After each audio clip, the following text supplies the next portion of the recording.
Football বিশ্বের সবচেয়ে মর্যাদাপূর্ণ ট্রফি জিততে রোববার মুখোমুখি হচ্ছে ইউরোপ সেরা স্পেন এবং বর্তমান বিশ্ব চ্যাম্পিয়ন আর্জেন্টিনা। যুক্তরাষ্ট্রের নিউ জার্সির ইস্ট রাদারফোর্ডে অবস্থিত নিউ জার্সি স্টেডিয়ামে অনুষ্ঠিত হবে 2026 ফিফা বিশ্বকাপের ফাইনাল।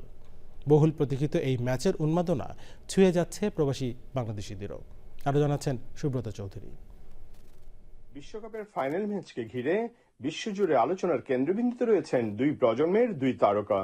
একদিকে আর্জেন্টিনার কিংবদন্তি লিওনেল মেসি, যার জন্য এটি হতে পারে জাতীয় দলের জার্সিতে শেষ বিশ্বকাপ ফাইনাল।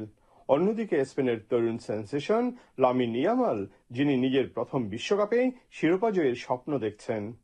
অনেকেই এই ম্যাচকে ফুটবল ইতিহাসে এক প্রজন্ম থেকে আরেক প্রজন্মের নেতৃত্ব হস্তান্তরের প্রতীক হিসাবেও দেখছেন।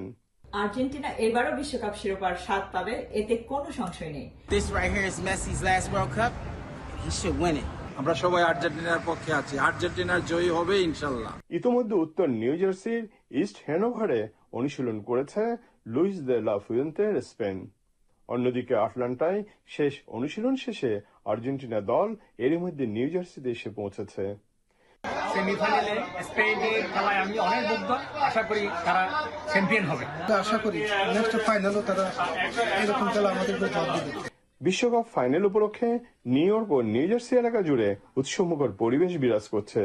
বিশ্বের বিভিন্ন দেশ থেকে হাজার হাজার সমর্থক ইতিমধ্যে ইস্ট রাদারফোর্ডে পৌঁছেছেন। কঠোর নিরাপত্তা ব্যবস্থার পাশাপাশি বিশেষ ট্রাফিক ও গণপরিবহন পরিকল্পনা গ্রহণ করেছে স্থানীয় কর্তৃপক্ষ, যাতে দর্শকরা নির্বিঘ্নে স্টেডিয়ামে পৌঁছতে পারেন। মেসির শেষ বিশ্বকাপে আমরা আর্জেন্টিনার সাপোর্টার হিসাবে মেসির হাতেই কাপটা দেখতে চাই। অনেক ভালো খেলছে আর্জেন্টিনার টিম, আশা করি এবারে বিশ্বকাপের ট্রফি আর্জেন্টিনার হাতেই থাকবে মেসির সাথে।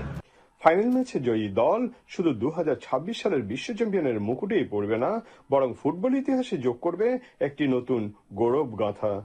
তাই কোটি কোটি ফুটবল প্রেমীর চোখ এখন নিউ জার্সির ফাইনাল মঞ্চের দিকে। ফাইনাল ম্যাচ শেষে কার হাতে উঠবে বিশ্বকাপের শিরোপা?